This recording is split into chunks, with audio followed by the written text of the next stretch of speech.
Okay, gentlemen, let's start. So far, what we have talked is about some basic of machine learning techniques, and also, I guess last time we did talk about the basic of neural network, right? The deep feed-forward network, and also we did talk about um, how do we train the network using the backpropagation algorithms. And so today we are going to continue to develop the knowledge on that by talking about regularization. Well, that kind of terminology is quite hard to pronounce, but anyway, we we are going to discuss about this to show what kind of techniques we are going to apply in order to improve the efficiency in training a network. Because we know when you work with machine learning, we are trying to avoid a lot of overfitting problems. We don't want to train the networks so fit into the data because the real data may be very different from what we are seeing in the training. The training data just assembling set of something we see in the world. It's not really representing the world. And especially when you have a very limited source of data, then you have to consider how do you train the network so that we can reduce the error in testing phase, right? Okay, so that's what we are going to discuss today. And here are something we are going to discuss. Well, first, we are going to talk about some techniques related to the parameter normalizations. Uh, how do we normalize it and how do we penalize the, the difference or the magnitude of the parameters? And that's turned out to be very important. And also, we are going to talk about another technique related to constraint optimization. Well, in fact, it's related a lot to regularization too. And we are going to talk about data augmentations and why it's mattered to our training process. And maybe there are some other regularization approach that you may consider, but not necessary to be the baseline you are going to follow. And finally, we are going to talk about one of the most famous techniques in regularizations. It's called dropout. Okay, hopefully that you can get the idea from that. Okay, so first, let's talk about parameter normalization. Sorry, not normalization, norm penalties. So when you say about norm penalty, I mean, we are going to penalize the norm here.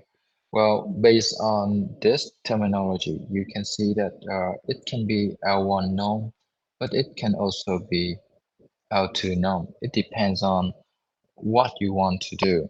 For example, if you have W is a vector of W1 up to WD, right?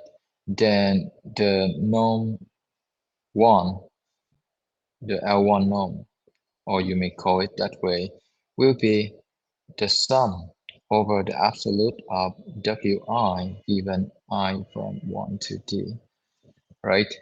And if you are going to calculate the L2 norm, it's gonna be, well, the sum over, uh, let me say, Wi square, and that's it, all right?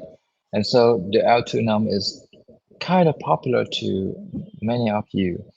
And very often we penalize this norm by using the normal calculus techniques like the derivative, and it's easy for us to do so because the derivative is continuous, right? Now, why this matter? Because when you train the network, what you see is that the network is something that amplify the input, or maybe it will suppress the input, based on the value of the weight. And so if you let the weight to be something you cannot control, let the weight to be so small, what happens? If the weight is too small, then that means during the training process, when your input goes through one layer, it will get smaller, and that output will be fitted into another layer, and that will get smaller again. And if the weight is so small, then your output may be decreased until it's reached zero, and that's no good. Well, if that's not the case, and if your weight is so large you cannot control it, then saying about it, the output will be amplified from layer to layer, and that makes your final output too big so that it's kind of explode, and that's no good, right?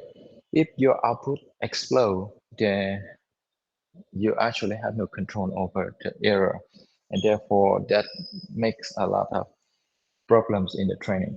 So what happens here is we want to control the magnitude of the weight by putting some constraint on that, and that constraint very often will be represented by a functions on the weight, and we call this technique as norm penalties.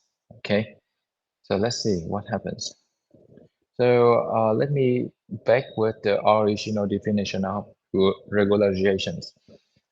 The problems we face a lot in machine learning is generalization, right?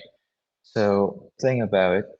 You may train and you may want to make your training process to be able to generalize. So uh, you may interested in reduce the testing error, right? And reduce the testing error means using regularizations. Okay. Let's see. So this kind of terminology does not related to some specific algorithms. It's a collection of methods. Like you can think of regularizations like a set of methods that allow you to reduce the testing error. Now, when you try to reduce that testing error, you have to make a fair trade between the inductive bias and also the variance. Well, if you increase the bias, then you reduce the variance. If you reduce the bias, then you increase the variance. It's like there is no perfection here. We have to sacrifice one of them, okay? And that's matter a lot in training.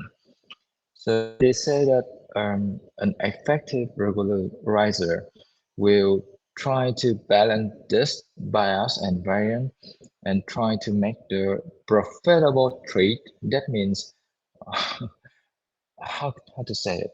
Just a way to tell people that this is a good trade between the bias and variance. All right. So let me see how can I explain it. So you can look at the cost function or the loss function, whatever you look at. Then normally the loss function you are working on every machine learning model will consist of two terms.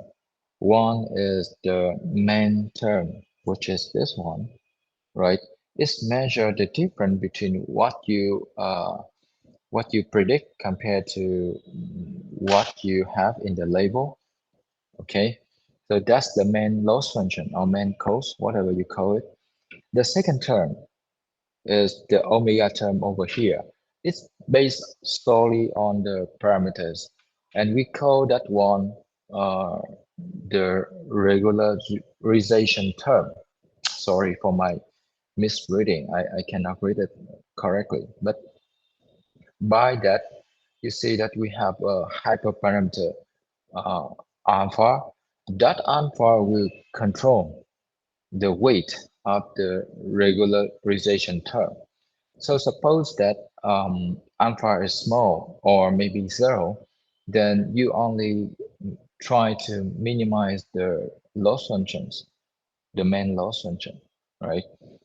But that may cause your model to be overfitted, and you actually have no control over the parameters value. But now, if you increase the weight of the alpha, you consider that penalization more seriously. And the way you define omega can be very different depending a lot on your final target, what you want to do with this.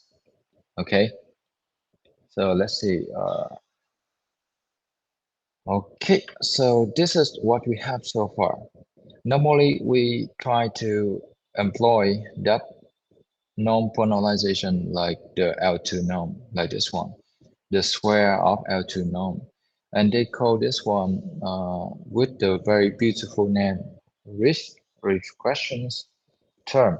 Or maybe you can counter this one with another name called Tik Tikhonov. Yeah, Tikhonov, the Russian term, Tikhonov regularization.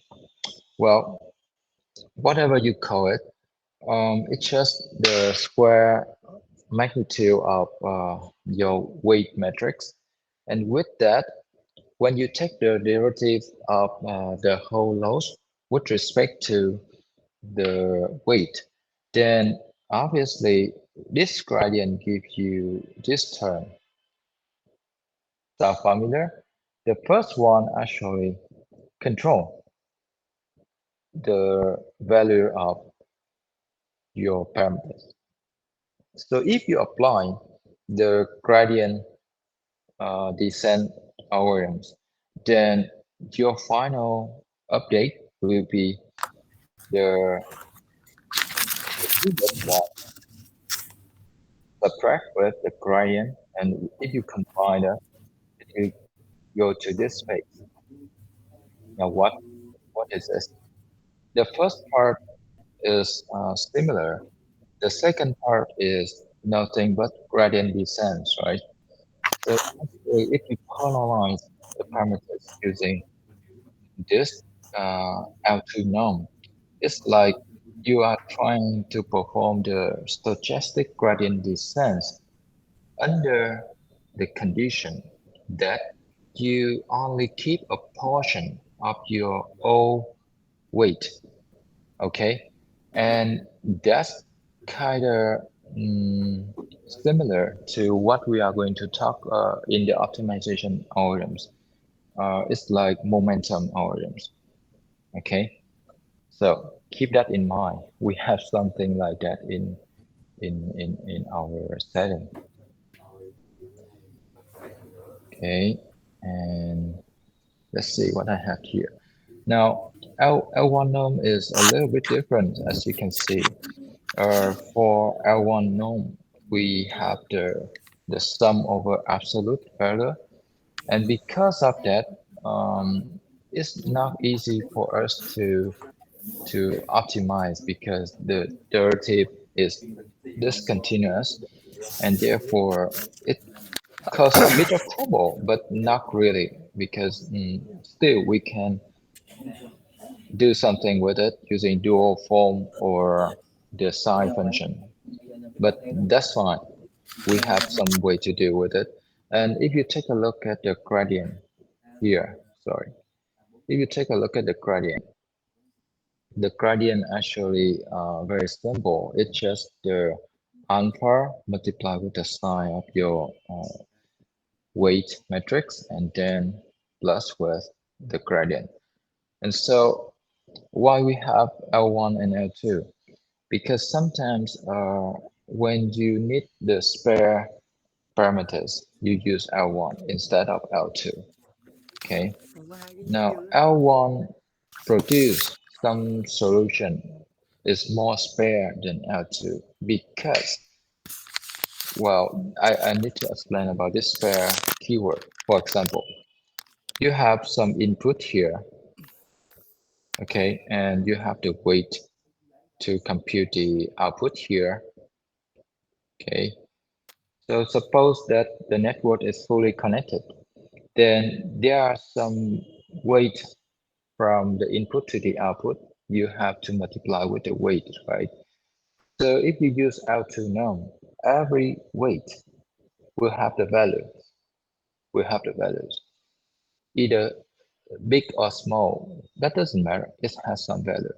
But if you choose L1 in the optimization process, if you choose L1, then it turns out that there are some weight has the value, but some other weight turn out to be zero. And this is great. If you have some weight that's not so relevant and after training it gets to zero and the other is not zero, then we have some sort of idea about the output. Now, the output based on a few input, not the every input. And also it's look like we are selecting some feature from the input to make the output, right? And that is why people call this L1 regularizations as a way to perform feature selection. That is interesting, right?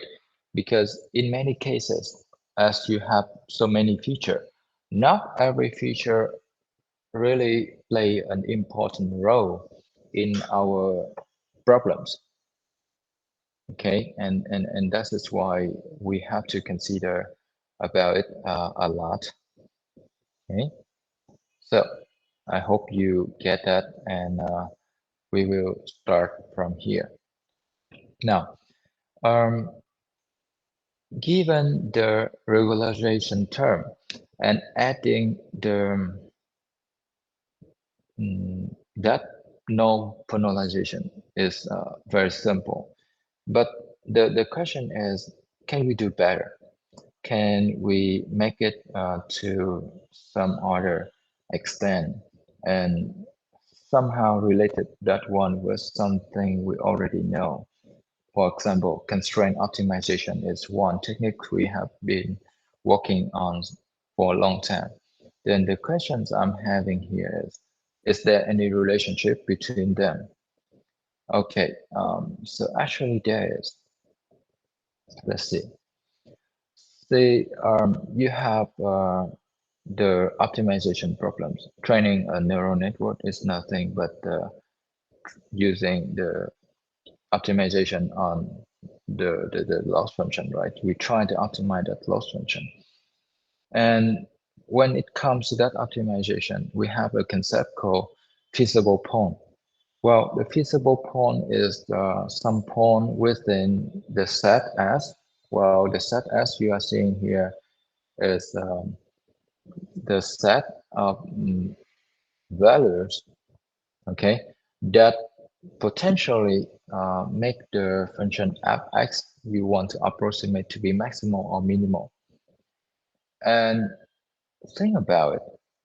This is so abstract, but if you think carefully, this is like, all right, looks like the feasible points are some points in a set that makes the derivative of the function to be zero.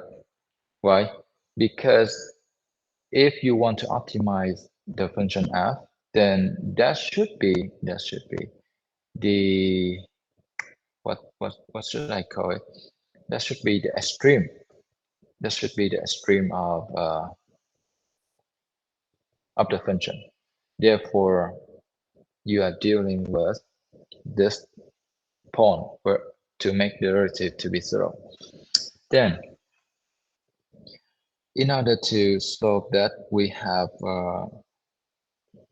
to constrain our parameters a little bit. For example, you may employ the constraint that you don't want your parameters to be larger than one. So in this sense, you may set up some sort of constraint like this. Then the problem now can be stated like this. Find the extreme of fx subject to the constraint x smaller or equal 1. But this is something we have known so far. And if you find a extreme of fx, then those feasible points should satisfy this kind of condition, right? Okay, so that's the setup we have so far. We can actually define the fx like the loss functions.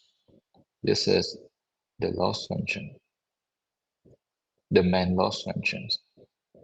And we can constrain our parameters to be a vector in the range of 1.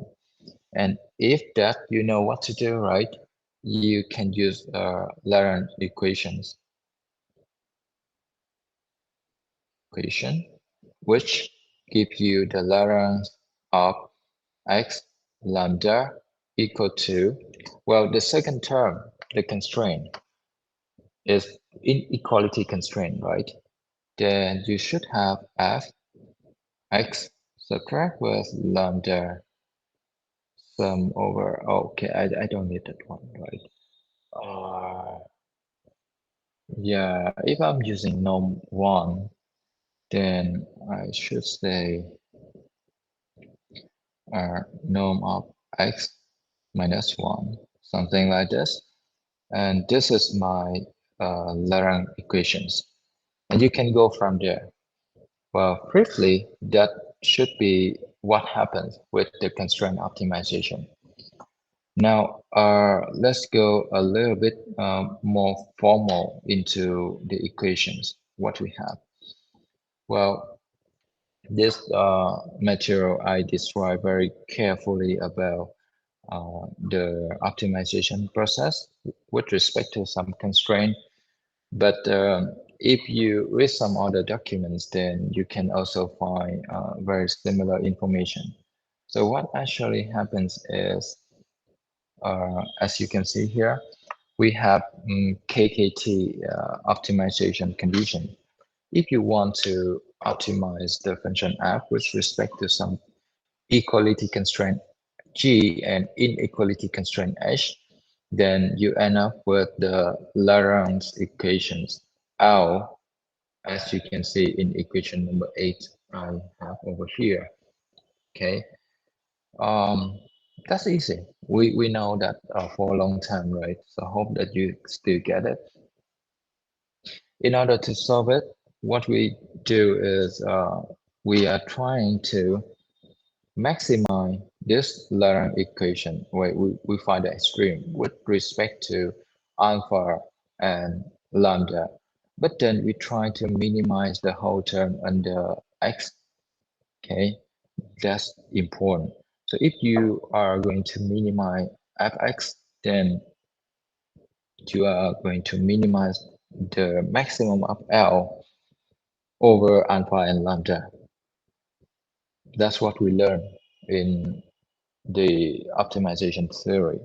I hope you still remember, even though it's a little bit very classic, but hope that we still remember it. All right.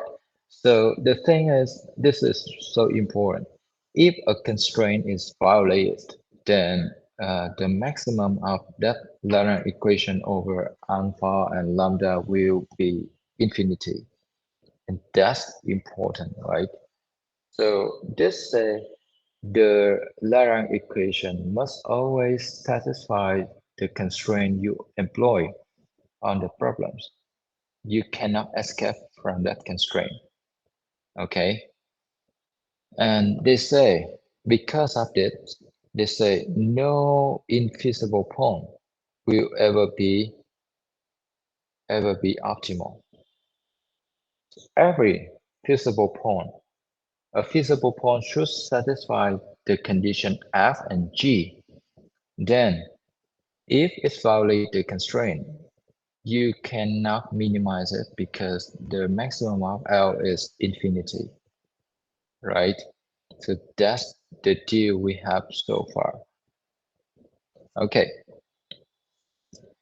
so that's about constraint optimizations. I think there's no more we can discuss because for this one, it's so simple as you can see.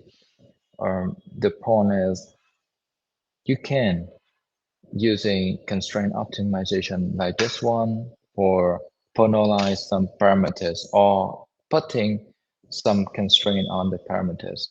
In general, this constraint optimization can be uh, a little bit more general than the the idea you have before. The idea of the loss function include another regularization term. Okay, so we don't want that. We want something better. Now, when it comes to regularizations, then we have to talk about data set augmentation. Now, what is data set augmentation? We gather data from some sample we collect around the world, and not every single time you have big data. No, we just have a few sample. So in order to make this very uh, well, what can I say? Make it to a large data set. There's no way you can gather enough data. So the point is, if you cannot gather enough data, then why don't we fake the data to simulate the real world data? Well, a lot of people are trying to do so. Long time ago, if I recall correctly, there are some startup companies. They try to build a system that actually generate the data for you just for training. You put the request. Let's say I want a data set of some animals. Then please give me that data set. Then the companies will try to generate that list of animal for you and make it to a very big data set. And many of them are real, but many others are unreal.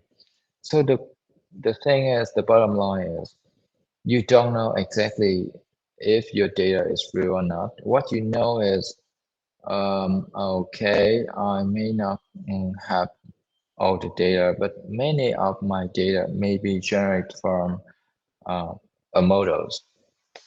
Okay, that is why GAN is so popular. We will spend some time to talk about it. Okay, but for now, that's what we have.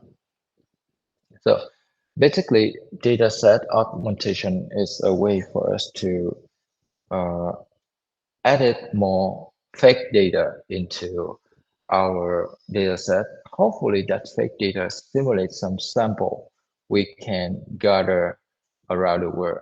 For example, if you are working in NLP, then what can you do with data augmentation? May you make some, well, depend on problems. Let me tell you a few of them. So suppose that you are trying to build a system for auto correction, okay, fixed typo in general. Then what you do is trying to, let's say, generate some typo. You have some sentence, and that is the correct sentence. Then from the correct sentence, you trying to generate some wrong sentence, okay, by disrupt some characters in the middle or replaced by some characters that nearby on your keyboard on the cell phone may be different from the keyboard you have on the computer and something like that. So you can adding some noise into your input and have a lot of real data just to fix the typo. Now, when you work in NLP and you have a problems of, let's say you want to classify the user intention, then you can actually add some template for that for that intent, and then you can generate a lot of sentence from the template just to make a lot of data. Okay, that's how we do data augmentation for text. For computer visions, we have many more techniques. For example, you take a look at the pictures, then you can generate some fake data just by translating the image around, and that gives you a lot of new data, even though you just have a single image, right? You can also add some noise into your photos. You can rotate your photos to make your model more invariant to that. And you can also have, let's say, um, yeah, look like you can, let me think, translate the color, yeah, strip the color around, or may you want to flip the image, or may you want to deform the object, transform it in some way like a file transform to make another view of the data and so on and so forth. So in general, we have so many ways to twist the image to make a lot of variants of the image. And that's good for our practice. I say so. So hope that it gives you a sense of data augmentation for visions.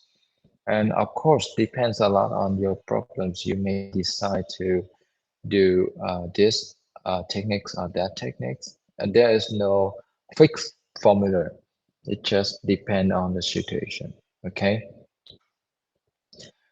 Now, when it comes to speech processing, for example, what we can do? Well, you can do a lot of things actually.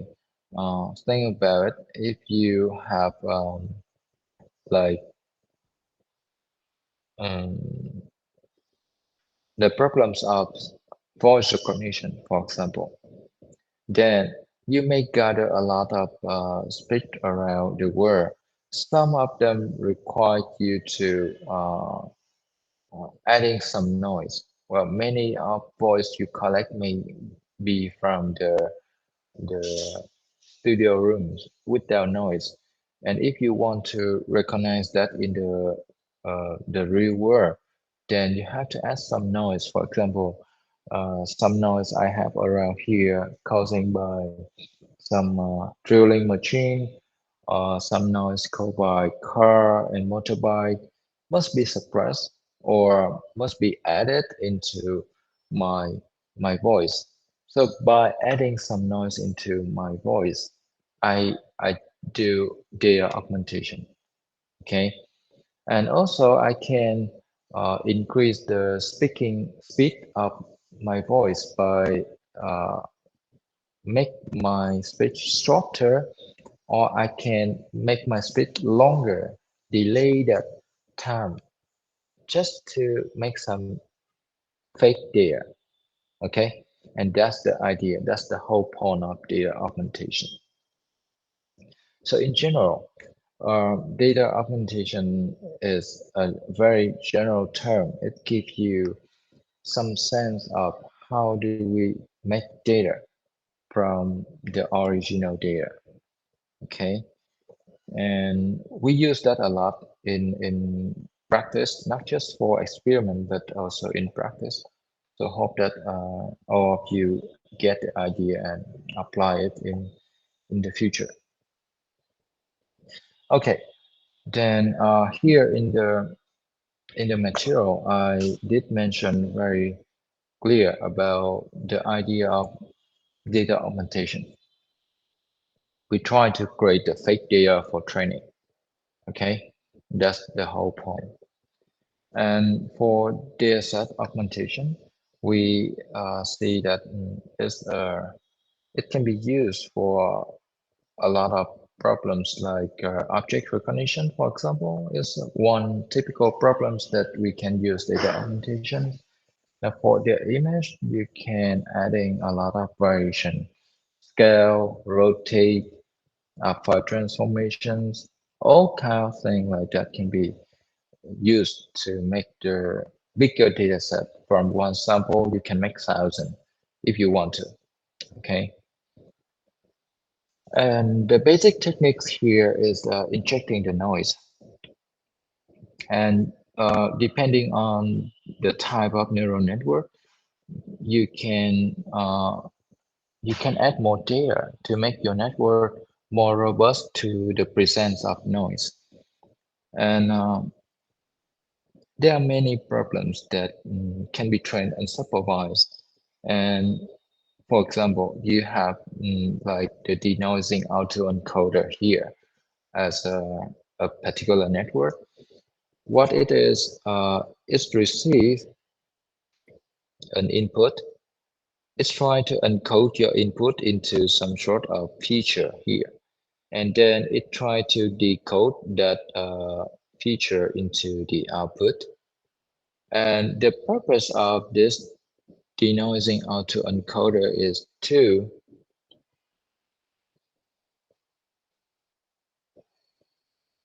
minimize and calculate the loss function here. Okay, so as you can see here, I can have my clear image here. Okay, and from this clear image, I can, well, add with some noise.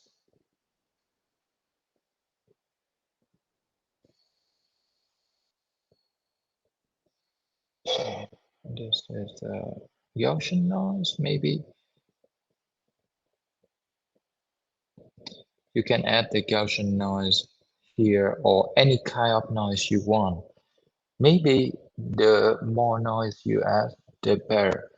And so if you add it, you can make this one, okay? That input will be the clear image adding with noise.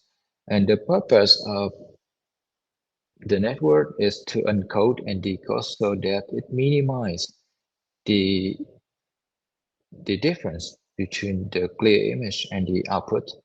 That's the point, okay? So you are learning a way to denoise, to reject the noise of the original data. That's the very important application. And as you can see here, actually, if you take a look at this one, what happened is um, you don't have the noisy image, right? All you have is just a clear image you can gather around the world. And because of that, you have to generate some fake data. Okay, the noisy image is actually the fake data generated by you by adding some noise. Okay, and so this data set augmentation can help you to train this network better because you can generate an unlimited amount of data just to learn how to denoise. That's good, right? And in computer vision, as I mentioned earlier, you can apply several techniques like the affine distortion. Now, in affine distortion, you are going to apply the affine transform on your image.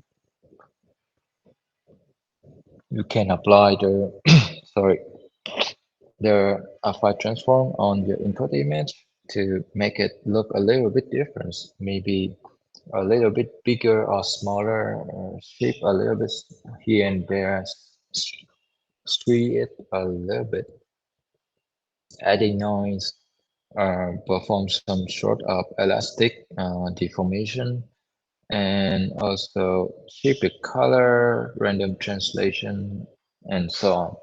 Okay, there are so many things you can do. Now let's talk about some other regularization approach and what we can do.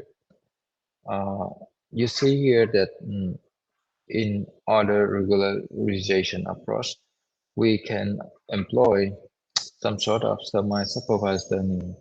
Well, this is one way to do regularization. It is unclear if we just talk about this kind of terminology. You have to observe this through some example, but for now, it's very abstract. I think even I don't prefer writing this line of description, but it's in the textbook, so we try to keep that idea. Okay. Now, in semi-supervised learning, we can also uh, try to learn some sort of representation that somehow better than the current one. For example, if you encode your image or your input into some simpler form, then maybe that simpler form can give you a way to classify or somehow uh, reduce a lot of noise, a lot of outlier from the input. That's really, really matter. And I think a lot of people don't aware of this because it's come to them very natural. They don't really care about the feature representation. But if you read some paper nowadays that mention about future learning, you will see this a lot. People tend to learn the future, learn about another way to representing your input rather than uh, analyzing the input itself. Okay. All right. So one of those semi-supervised learning you may know is PCA. I hope you still remember PCA. You use PCA to project your data onto some smaller dimension. Hopefully that that dimension can give you enough information to reconstruct the original data, or at least that representation is enough to classify, right? So that's the whole point. And if you think about it, you are reducing or projecting the data onto a smaller dimension uh, space. And because of that, maybe, just maybe, you are trying to filter out a lot of noise in your input too, without intention. Okay, you just do it like you smooth the data without intention, but you are doing that. Okay, and that's reduce the generalization error because, well, suppose that your input have a lot of noise, and if you project that data onto a new dimension and somehow you clear out that noise, then is that good? Yeah, why not? It's really good because now you actually have a cleaner data, and that make your model more robust to the input. Okay, so that's one way of regularizations, just a concept. Now, think about it. We have some way to construct uh, models. You know that we have the generative models that can generate from the distribution of the data. Okay, and if you can share that probability with the discriminative model, then uh, it will be very nice. So there is a trade-off between them. You may read about this in some other documents, but for now, I don't think it's really important. It's very long. Well, may I say it, too long. Uh, well, Actually, for me, I put the material here because I think this is important for some of you. So you should be able um, to make the answer uh, better for yourself when you read some papers, but unnecessary for our course at the current state because this relate to a lot of theory. So I just want to give you a reference. Okay. It doesn't mean you have to read in detail about this one, but if you want, find the books of Bishop and read about this one.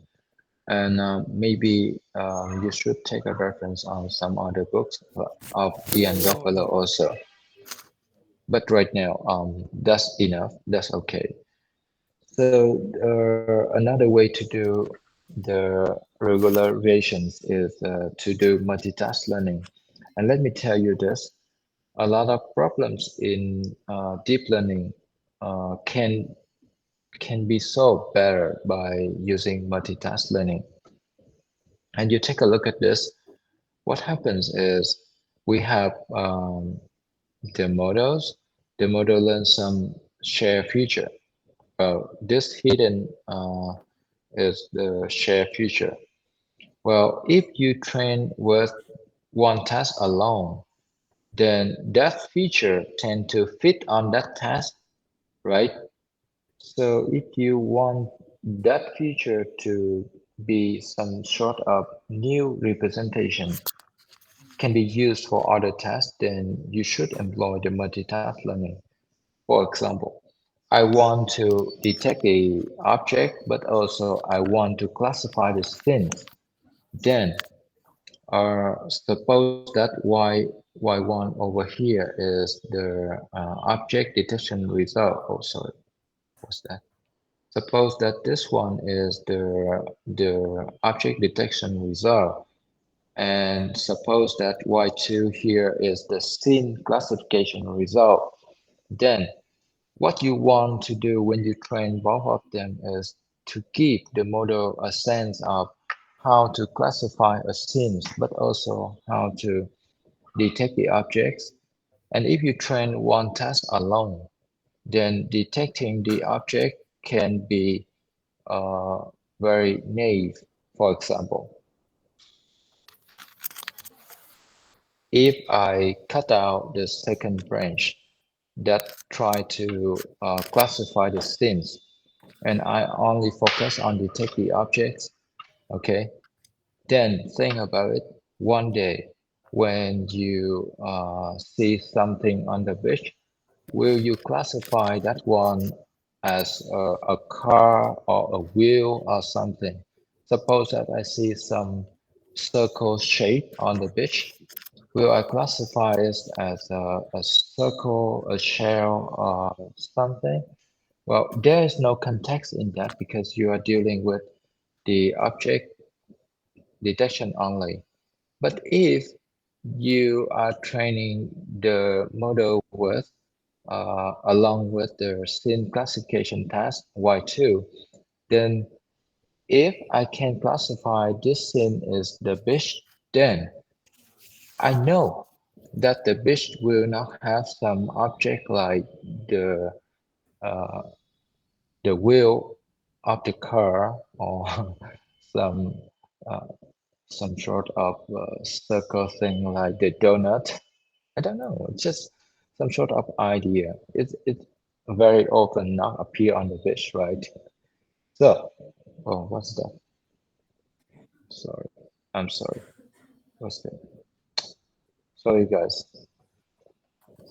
Okay, back to the topics. What we say is when you do multitask learning, we have some sort of idea about different tasks and the feature we learn when we do multitask training can help us to improve the robustness of the single task, every single task inside.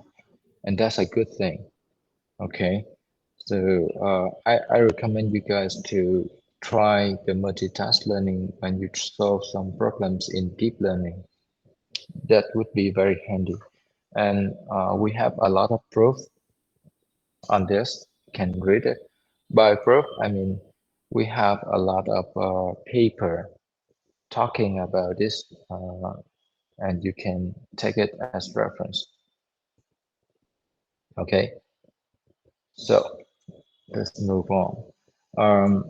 This is one particular observation you may have when you do training a deep learning network. So when you train the network, very often you see that the training set loss will continue to reduce, but the validation loss will reduce up to some point here, and then it will start to stay there or maybe increase. So you may not interested in training the model further because this point at this point, maybe this is enough for us to stop. You don't want to train any further because it's lead to nowhere, and maybe why the training loss reduce, the validation loss increase, and that indicating that the model is not good, is overfit on the training data. Okay, so we better employ the early stopping techniques. That's not even a technique, it's just stop early. Okay, now when it comes to regularizations, parameter sharing is also one of them. You want to share the parameters. You don't want every output unit to be affect differently from the input. So you share the parameters. That's the whole point. And not just saving a lot of memory, you are also trying to reduce the overfitting phenomenon in your models. Okay. And one particular example of this is the convolutional neural network, which we will talk about in the next few class, I think. And yeah, that's what we are trying to say.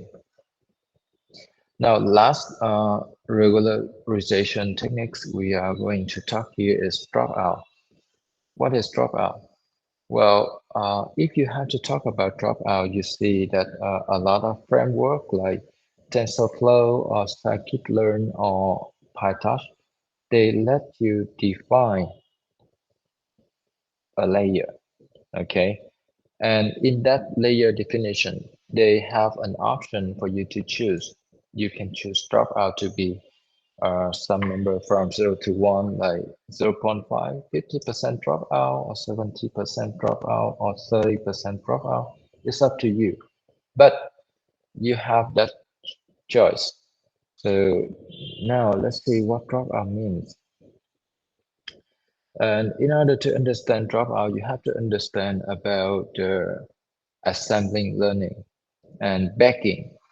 Backing is actually an And technique is a technique has been introduced in 1994. It's very old one. Okay, it's trying to reduce the generalization error by combining several models. Yes, that sounds good. This looks very similar to ensemble learning, right? You train a lot of models, and hopefully that the final result gather from all the models will give you more confidence in classification tests or regression tests, and that's it. So if you take the average output of all the models, then you have ensemble learning that we know. And in practice, people don't use ensemble learning, trust me, because it costs too much just to produce one output. So instead of doing ensemble learning, people tend to try out some techniques because especially for deep learning, we don't use ensemble learning. Ensemble learning only good if you have a small model. Okay, and let's see. First, let's talk about backing. For backing, what it is, we have an original data set. Well, 9, 6, and 8 here are some data in the original data set. I would call it the class of the data. Then, if I perform the backing, what happens here is I'm trying to put my hand into the bag and pull out some sample, some class of data. So look at this. If I randomly put my hand into the bag and pull out something, maybe I will get A, 6, and A. If you think about it, in terms of sample, you can look at it that way. But if you look at it at a bigger scale, you are sampling the class 8 twice and you're sampling the class 6 once. So looks like right now the data bias toward the class 8, but the point is after training this model, the model will learn to classify between number 8 and number 6 just by look at the circle on top. So what you see is if I found a circle on top, it's likely that I'm seeing number 8. And if I don't see the circle on top, it's likely that I see number 6, right? That's the future learned by the first model. Now for the second models, I again randomize, put my hand in the bag and then pull out something. Now this time I pull twice the class 9 and I pull one time class 8. So what happens here is it's look like the data is biased toward the class 9, but that doesn't matter. The feature I learned here is the circle on the at the bottom. If I found a circle at the bottom, I I can confidently tell you that this one is number 8. And if there's no circle at the bottom, I will say this is number 9. Okay. Now, as you have two model like this one, you can start doing a test of classification. Now, if you have number 8, you put into model 1 and model 2, you will get the output will always be number 8 because it satisfies the condition of number 1 having a circle on top. It also satisfy the condition of number of the second models having a circle at the bottom. So we have number 8 for both model, and you can confidently tell people this is number 8. Now the trouble comes when you put number 9 into the model. For number 9, the first model say 8 because it has a circle on top, but the second model say it is 9 because it has no circle at the bottom. Well, and because of it, you cannot make decisions for number 9. If you have a sample number 6, then the first model say, okay, this is not number 8, but I don't know what it is. The second number say, okay, you have a circle at the bottom, so you are 8. So one say A and one say not A. What can you do? You cannot do anything, right? So this is also a very classic issue we have with machine learning. Now, the reason why you use backing is you have more option to create the difference in the models. You can make a lot of difference models just by having different data. Okay, backend means you have a back, you pull data out to make a new data set, and given a new data set, you can train a model. Then you can train a lot of model this way, and it gives you different models. Hopefully, different models will classify your data in different way that is uh, going to benefit our final result. But again, as you can see here, it's not really good, right? Because we only have two models. Usually, the number of models should be some even number. Oh no, odd number, not even number. Sorry, because the final decision should be very clear. Yeah, that's is what I can tell you about backing. So looks like every models here will learn the data in a different way and have different connection into the model. So what is dropout? Dropout also trying to learn similar to backing techniques, but instead of having too many models, it's learn all the models at once. It try to reduce the computational cost and trying to regularize a war family of models. So normally the dropout is not an ensemble learning, right? The backing techniques you see over there only good for 5 to 10 neural network, but more than that is turned out to be so annoying, and you need a lot of computing power to do so. That's no good. So we try to use dropout in this case. Okay.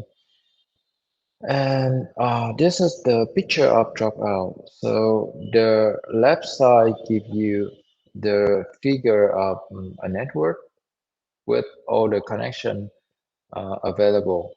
The right side show you a lot of different configuration you may have. We can have some missing link randomly, okay? And because of that, when you look at the models on the right side, you feel like, oh, if I have too many variation like this, how can I learn all of them at once? So Java say, okay, I will share the weight across all the network. The only difference is the the connection is either there or dismissed somewhere. Okay, and that's the main idea of dropout. We are going to randomly drop the link or the node.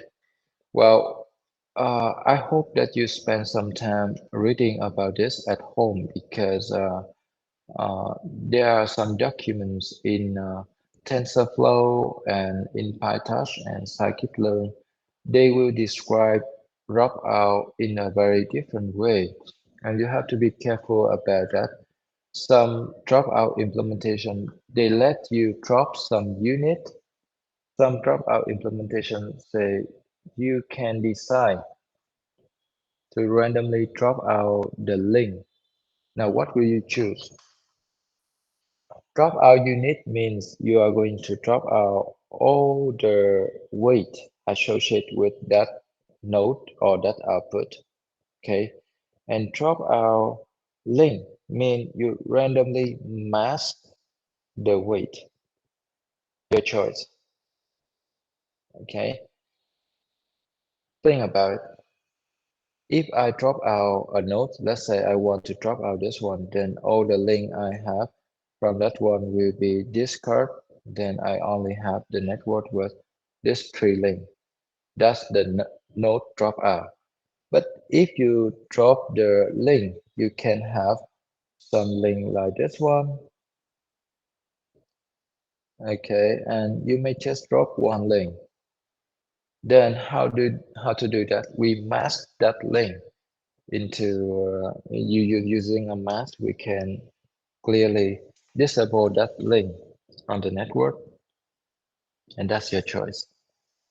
So overall, when you try to do dropout, what you do is having some link disabled by using dropout depend on the framework implementation, or if the framework lets you to drop some unit, you can also do that, right? Your choice. And here are some summarization I have between dropout and backing. For backing, all the models are independent. Okay, they are not so related to each other. All the weights are different. The only thing that uh, really affect the models is the data you use for training. Now for dropout, because the model share the parameter, then most of model are not explicitly trained. And because of that, it is infeasible to sampling all the subnetwork in this universe. There's no way you can do so, right? Then well, I think for dropout, we make the assumption that we can learn some variant of your network, but unnecessary for you to um, apply or training on every possible network. It's unnecessary. Okay. And for this, let's talk about how do we classify the output. Well, if you have an output from the models, let's say Y, then will you trust that from the models? We don't know, right? Suppose that the model introduced the output to be the probability of the output Y given X. You may call it softmax or something, that's fine. Now, the models will give you the probability of Y given X, right? Then, if you have backing techniques here, then what you do is taking the average of that probability. That's all you have to do. For dropout, it's a little bit different.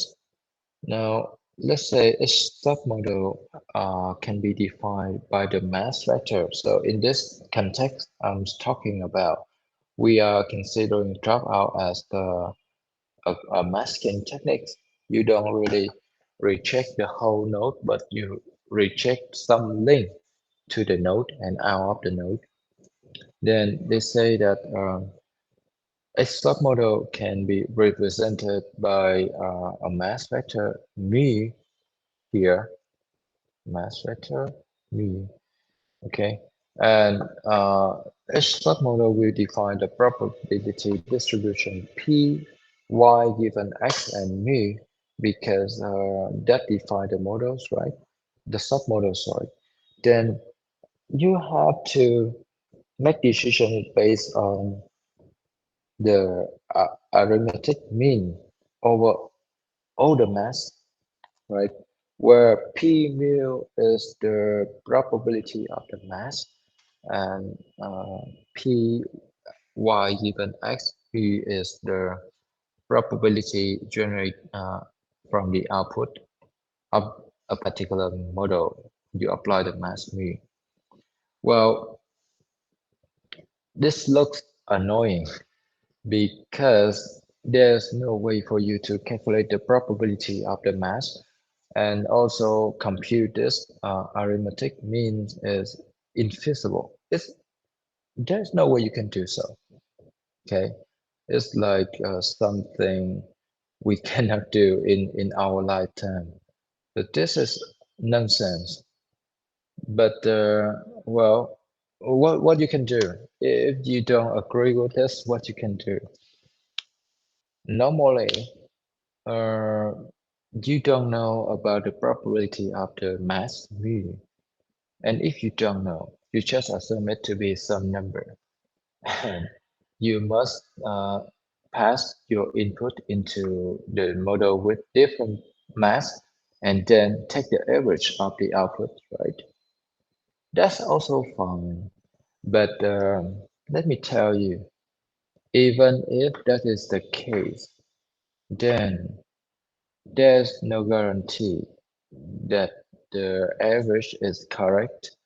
Also, another issue with dropout is how many is enough, and the runtime is matter. So, will you wait for passing the input to the model like 1,000 times just to calculate the probability of that label under the input X? You cannot, right? It is so bad to do so. You cannot wait for, let's say you pass one input and get the output in 1 second, and then you say, okay, wait, I need 1,000 seconds to pass that 1,000 time to get 1,000 output and compute the probability. And I will tell you the answer. The 1,000 seconds mean, wow, that's about a few minutes, right? No one will wait. So anyway, even though in theory you should compute the predictions as a mean over all the mass you have, but in practice, you don't do that. In practice, you don't do that. In practice, you randomize the mass and then you pass the input to the output. That's all. That's all you should do. Or maybe you just fit the output to the the input to the output by having no mask at all. Your choice. Again, theory is theory, but the the real situation is very different, and we may not apply this, right? As you see, the equation 13 here say that we should calculate it this way, but no one do that. Okay, and that's the problems. Randomize the mass and passing one input to the output, and that's it. That's one choice. The second choice you may have is using the full models and apply the input on the full model to get the output. That's all. So whatever you do, pick the right choice. And you have to read more about this in some documents. Well, I guess many of you didn't aware of this one, and many of you just consider dropout to be a component of the model of the layer, but you don't consider how do we use that after training. Of course, training is good, but what about testing? When you do test, what you do? You will also random drop, or will you use the whole weight? It's hard to tell, right? Okay. So that's a few things I just want you to remember. In practice, if you define that layer as a dropout layer, then in training you randomize the mass, but also in testing you should randomize the mass. And we don't really take the arithmetic means over the all mass because that's infeasible. Okay. Now, they argue and they say that the dropout is computationally cheap. Yeah, it's true. Okay. We can use dropout during the training and is required only the big O and for computation over every update. So that's good. You can do that over time. And the dropout does not limit the type of the models for training. In fact, it gives you ability to make your models look more diverse. Okay. And a lot of people now using dropout just like the basic layer after every few convolutional layers or after a few fully connected layer. Usually they will do dropout in FC layer or something. You have to take that seriously when you read the code. Well, it's hard for me to tell you where will they apply, but usually they apply the dropout in the a few last layer, especially after a few fully connected layers. They will apply dropout, but rarely they will apply it in the middle of the network. Unlikely to do so. Okay, keep that in mind. You don't apply dropout on convolutional neural network. Very rare. I saw some people do that, but not so often. So keep that in mind. And of course, using the dropout will reduce the cost of training a lot. And yeah, also, if you want it to be more efficient, you must increase the size of the models to have more variations. And yeah, they say this is the trade-off. You need, if you have a large model, you need more iteration to train because that's sure that it just come to us very natural. If you have a large model and you drop out some link or some unit in the models, in order to learn all the variation you have, you need a lot of iteration over the data. That's the point. Okay. And the final word for this is if you have a very big data set like ISVLC, some data set for image recognition, it's very big data set, then you don't need regularization. Okay. In short, if you have a lot of data in the world, you have time for training, then you don't need regularization because it does not really contribute a lot in the final result. Okay, that's the point. If for some reason you cannot gather enough data, you just have a few data, then uh, you need to consider dropout a lot.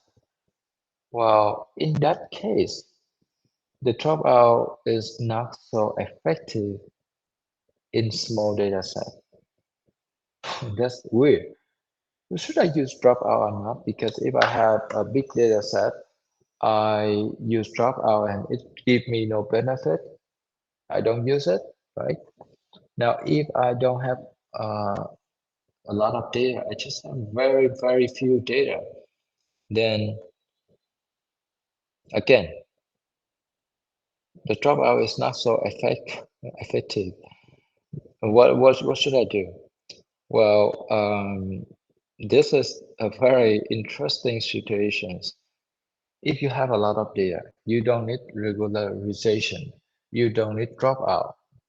But when you have less data, you also don't need it because it's very ineffective.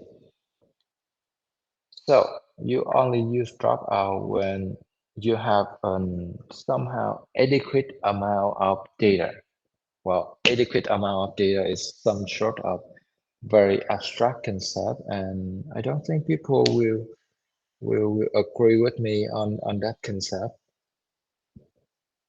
even though they say very large data set or very few data sample. Those kind of words doesn't give you a concrete sense of how much is large and how much is small. No way you can tell, right? But that's the thing.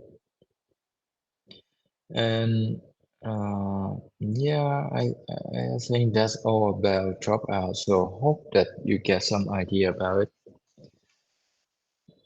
Again, when should we use dropout?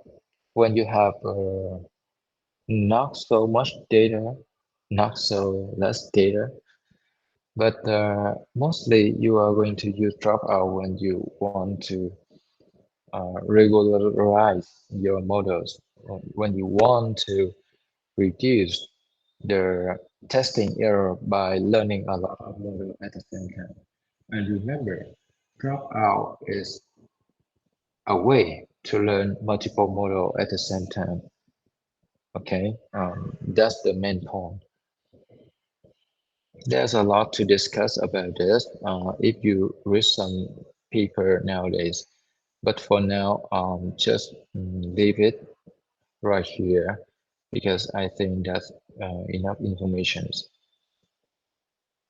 Okay, so in the next class, we are going to talk about some optimization techniques, and maybe I will move on to another topics related to the convolutional neural network also. I will try to rush in the next few days, so you should get ready for that. Okay. For today, I think I should stop here. Sorry, my voice is broken.